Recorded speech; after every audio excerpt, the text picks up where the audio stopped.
Narito na naman ang mainit na balita mula sa mundo ng politika, isang nakakagulat at kontrobersyal na isyu ang umabot sa publiko na nagbigay ng matinding reaksyon mula sa mga netizens at maging sa mga kilalang personalidad. Ang pangalan ng pamilya Marcos na matagal nang ikinokontra ng marami ay muling naging sentro ng atensyon. Hindi lang basta kwento ng nakaraan kundi isang usapin na naglalantad ng ilan sa hindi inaasahang kasaysayan. Kaya naman ang tanong na lumutang, PBBM nagwala? Ang mga detalye alamin natin.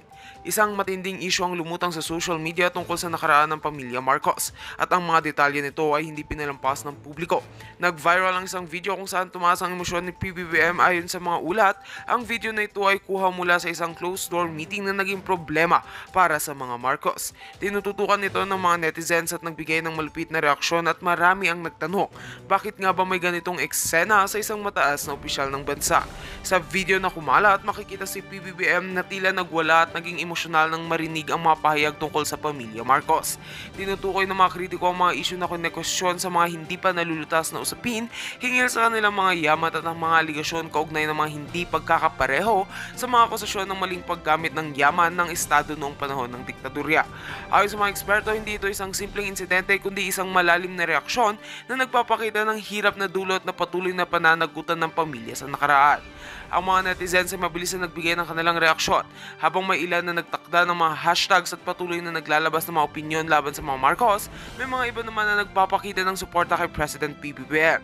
Sa kabila ng mga batikos, may ilan pa ring sumusuporta sa kanyang pamumuno at nagpapaalala na ito ay isang halimbawa ng emosyonal ng pagnanais ng pagbabago sa pamahalaan. Pero ang tanong, hanggang saan ang pagkukulang ng nakaraan sa kasalukuyan? Tugon naman ni PBBM sa insidente, nilinaw niyang hindi siya magpapadala sa mga ganitong klaseng issue. Sa isang pahayag ng kanyang mga tagapagsalita, sinabi nilang ito ay isang pribadong sitwasyon na hindi nararapat gawing pampublikong issue. Pinagtibay nila ang mga Marcos ay hindi na muling magiging saksi sa kanilang mga pagkakamali sa nakaraan at ang kanilang focus ay magpabuti ng bansa at hindi na magpaliwanag ng mga issue ng nakaraan. At ito ang mga kaganapan sa likod ng kontrobersya ng pamilya Marcos. Ang issue ng nakaraan ay patuloy na bumabangon at patuloy din ang tanong at reaksyon ng ating mga kababayan. Sa kabila ng mga lingaw-ngaw, wala pang final na kasagutan kung ano ang magiging epekto nito sa kasalukuyang administrasyon. Abangan ang mga susunod na kaganapan. At yan nga ang mga balitang ating pagkakatutukan, at kung bago ka pa lamang sa aking channel, ay huwag kakalimutang mag-like, share and subscribe para updated ka sa aming mga bagong balita dito sa Tatak Pinas.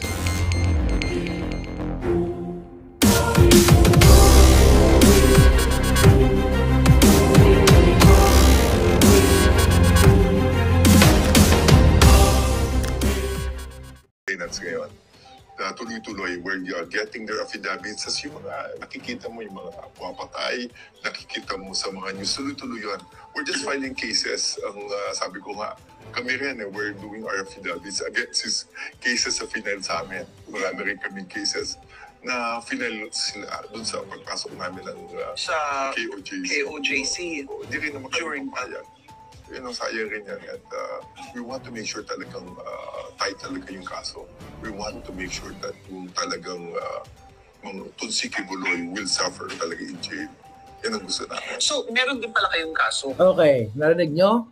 Sabi niya, we want to make sure na si Kibuloy ay mag-suffer sa jail. Ihimayin natin yan. Nag-suffer na siya eh. Andyan na nga eh, di ba? Dapat we want to make sure na justice will be served.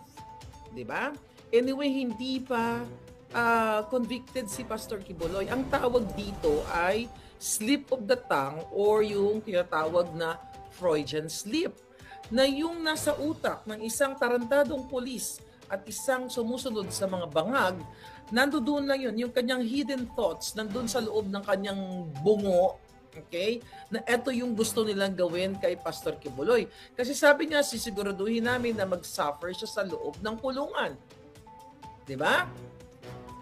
Pwede naman niyang sabihin na kailangan sundin namin yung mga proseso ng batas kung talagang siya ay may kasalanan, kung siya talaga ay nagkamali. Dahil, kinulong siya nang hindi siya convicted. Kaya siya nakakulong dyan dahil sa kinontempt nila si Pastor, di ba? Kinontempt nila nung mga unang nung hindi pa nagkaroon ng siege diyan sa Davao, di ba? Hinahunting nila na kailangan umattend si Pastor Kibuloy sa hearing Tapos yun na nga, hanggang sa nagkaroon ng 16-day siege, yung pinag-usapan nila doon, yung mga biktima ng mga KOJC members, ay kinasuhan ng KOJC lawyers o yung mga pamunuan. Okay, itong sila Marbil, itong sila Torre, dahil sa kanilang panghahagupit doon na na-witness nyo naman. At pinapaliwanag niya dyan na, binubueltahan nila at sisiguraduhin nila yung mga kaso talaga nila is, may weight, polido at mananagot yung kampo o mga members ng KOJC. So mga palangga, grabe talaga ang mga demonyong ito.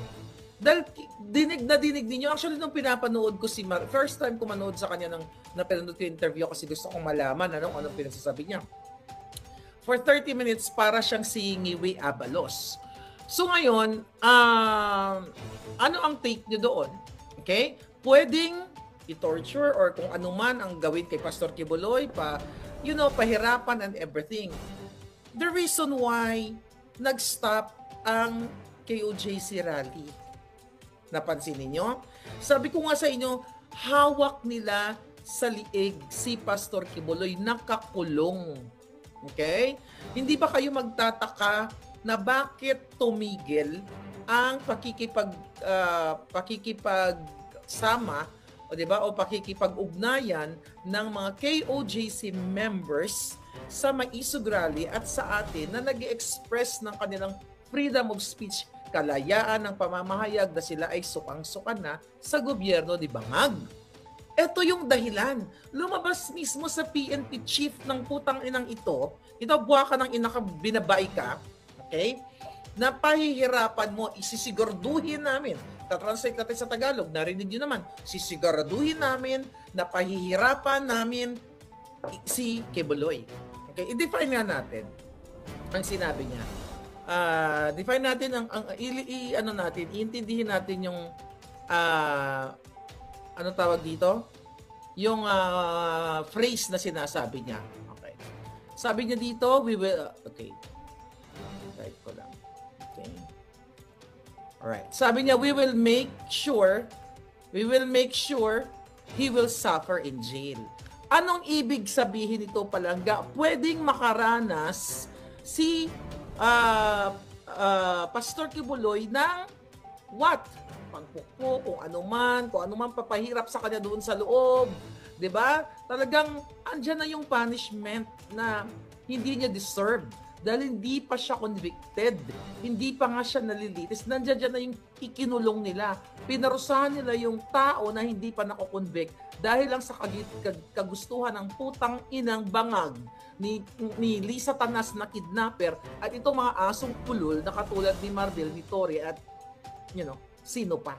So nakita nyo, narinig nyo po yun na sinabi niyang sisiguraduhin nilang pahihirapan o mag-suffer si Pastor Kibuloy.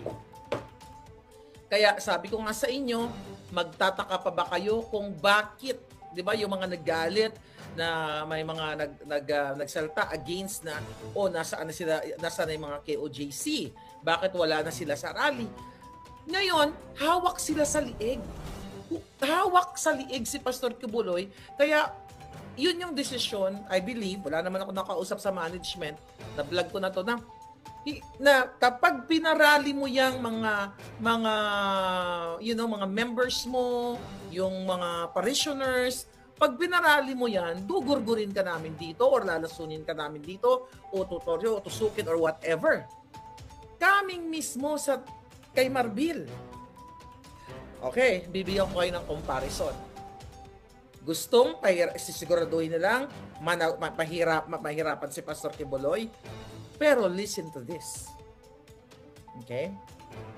Pakinggan nyo to. Diba, kung matatandaan ninyo, mga palangga,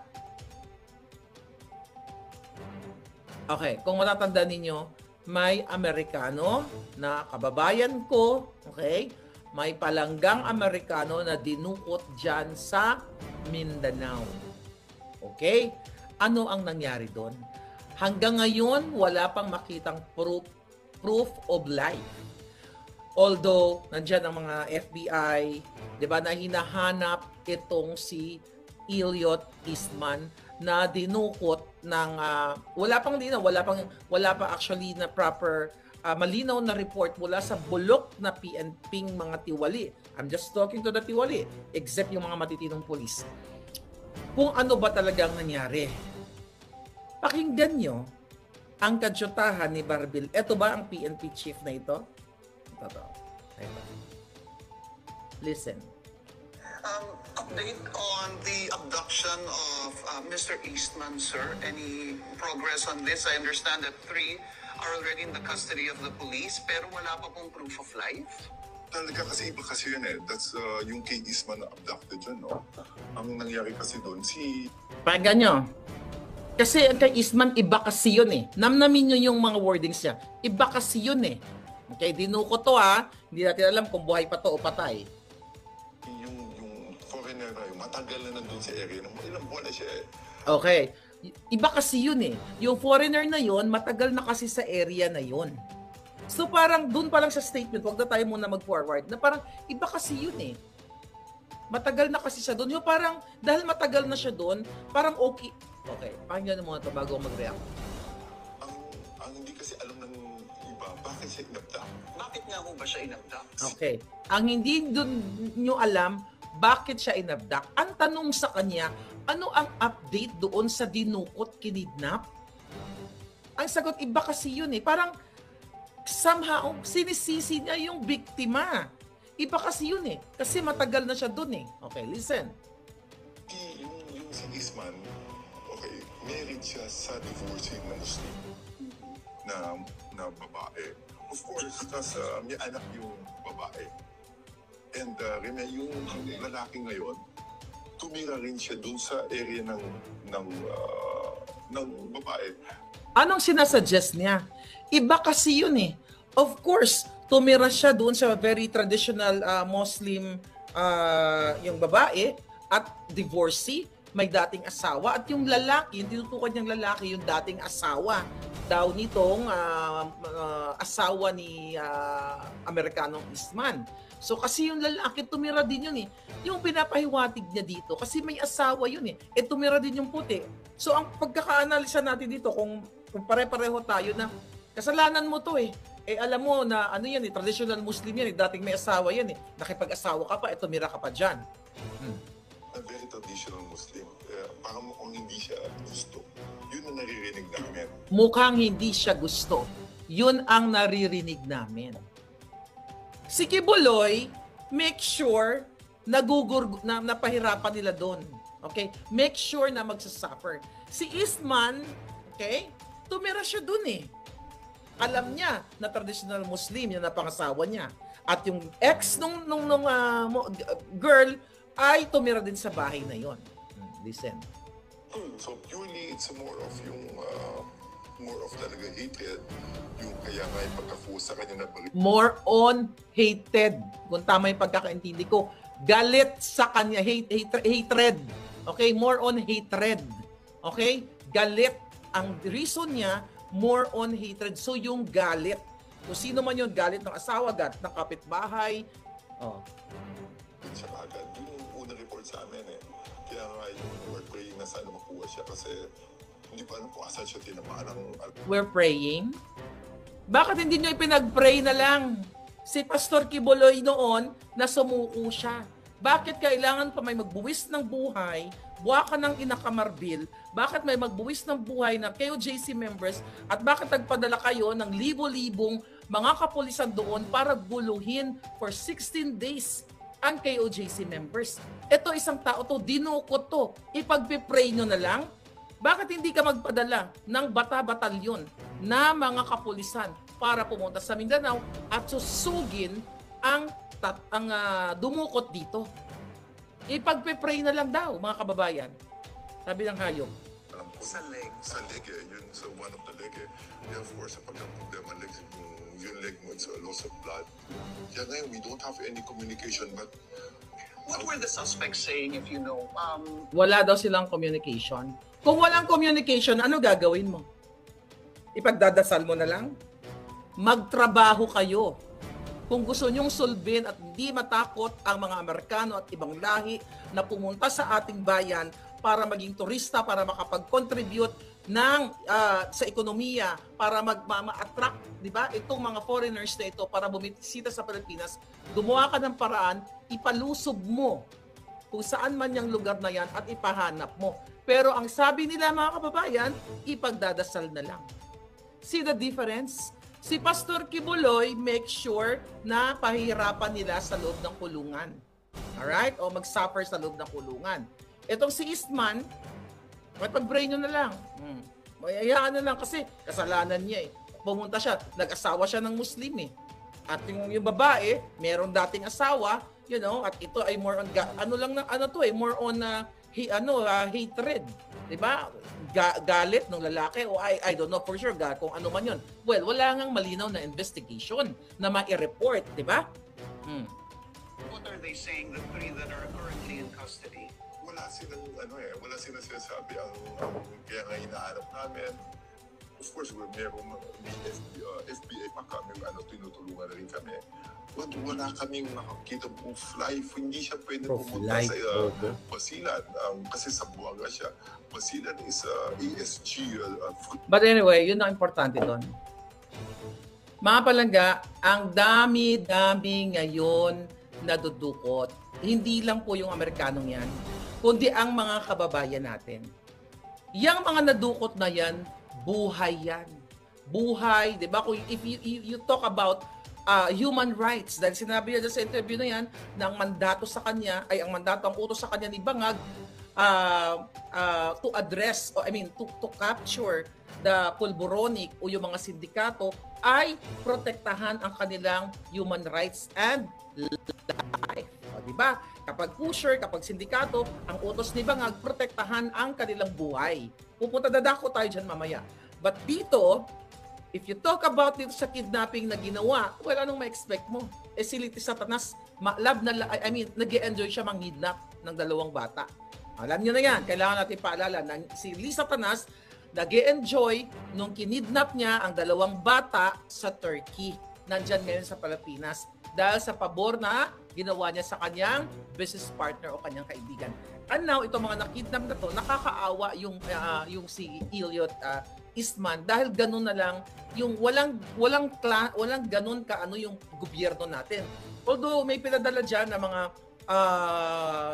FBI agents na kung saan or mga officers para tulungan, pero dapat ang gobyerno natin not only kay Eastman ay sikapin na ipadala din yung mga pulis na yon, kung sino ay mga batalyon na pulis. So, hindi naman batalyon, kahit grupo lang na hindi katulad kay Pastor Kibuloy kasi 2-3 lang naman ang hinahunting nila. Well, pwede rin kasi kay Pastor Kibuloy ang pinadala nila libo-libo.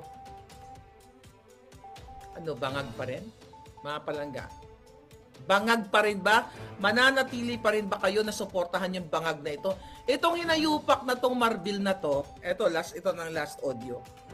Trending to ngayon.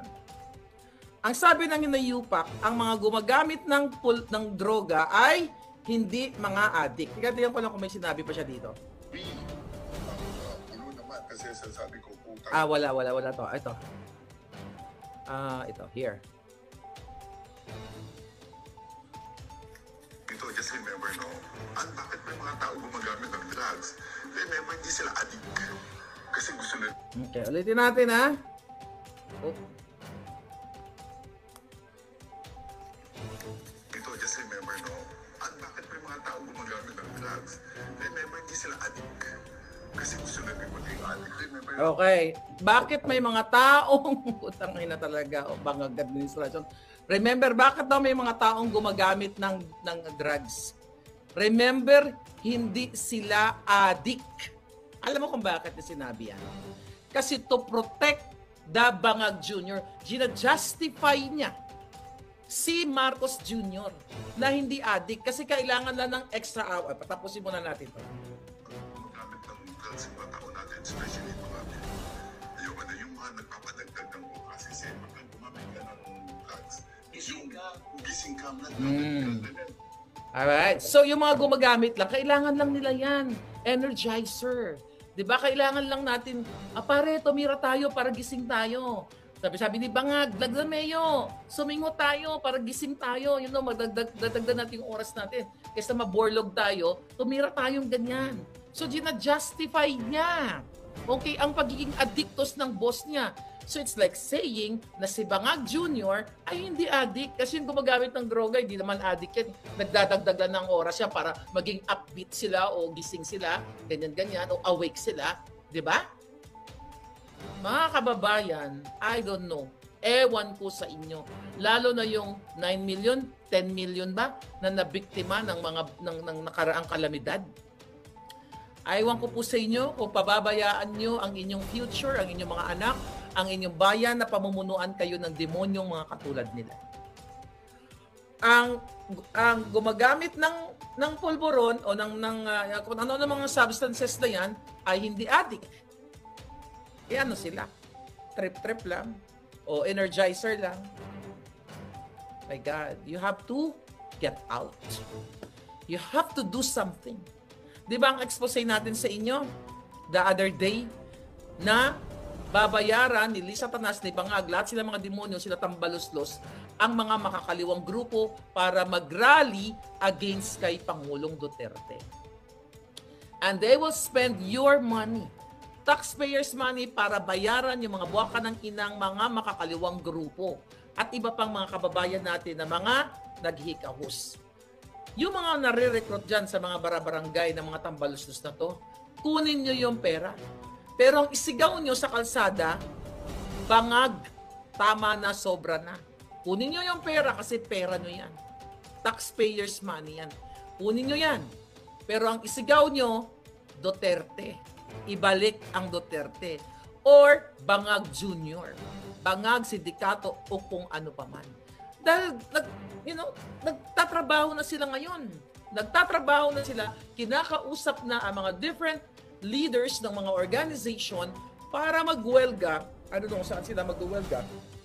Para sirain ang mga Duterte o sirain si Pangulong Duterte at si Anday Sara.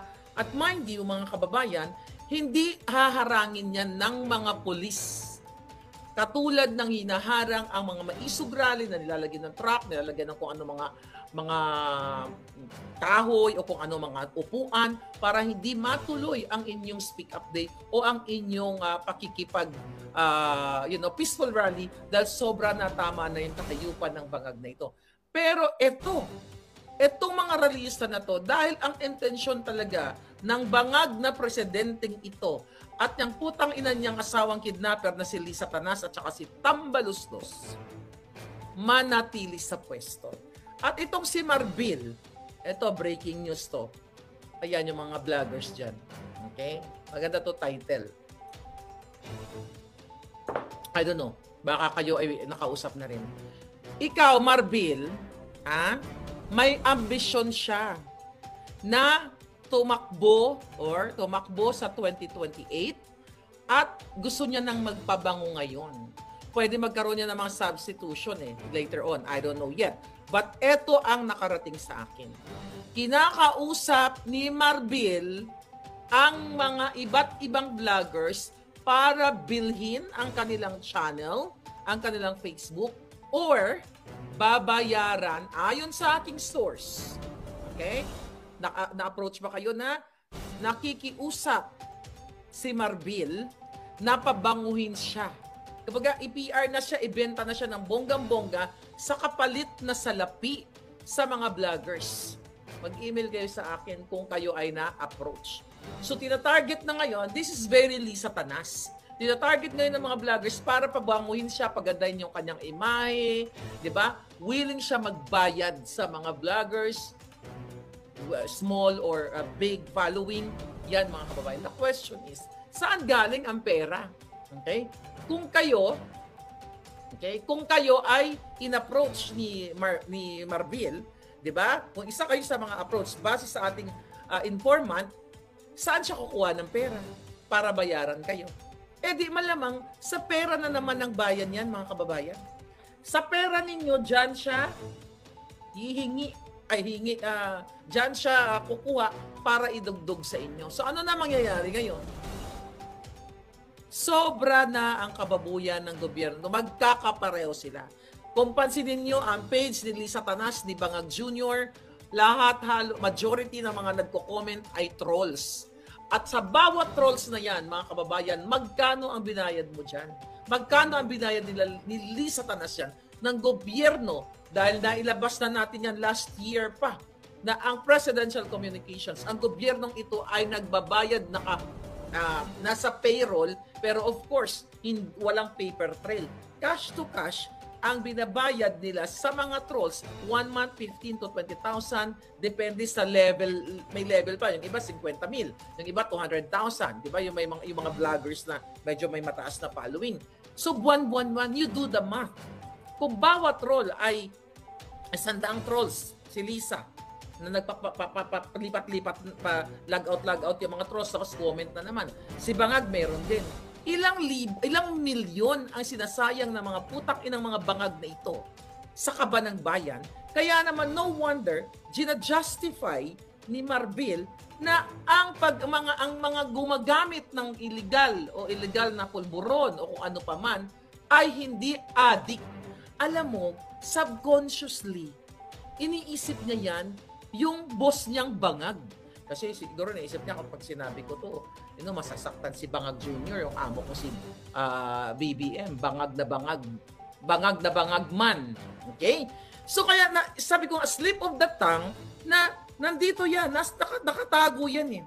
Kasi ang tao kapag nagsasalita yan, di ba, o nagsisinungaling, kung ano minsan dahil hindi niya naiisip, yun yung nasa loob niya eh. Yun yung totoong information na nasa brain niya. Okay? So na-process ng brain niya unintentionally. Kaya sinasabi niya na ang mga gumagamit ng ipinagbabawal na singhot ay hindi addict. Ano gagawin niyo mga kababayan? Mayroon ako nabasa sa Cebu, madam, na ang mga bata missing. Maya-maya nga may nawawala. So, pinarinig ko yung video kanina sa inyo. Grabe yung kanyang litanya. Na parang kasalanan pa ngayon. Balik tayo sa Amerikanong dinukot. Kasalanan pa ngayon ng Amerikano dahil dinukot siya dahil may galit sa kanya yung ex nung naasawa niya, kapitbahay or whatsoever. So parang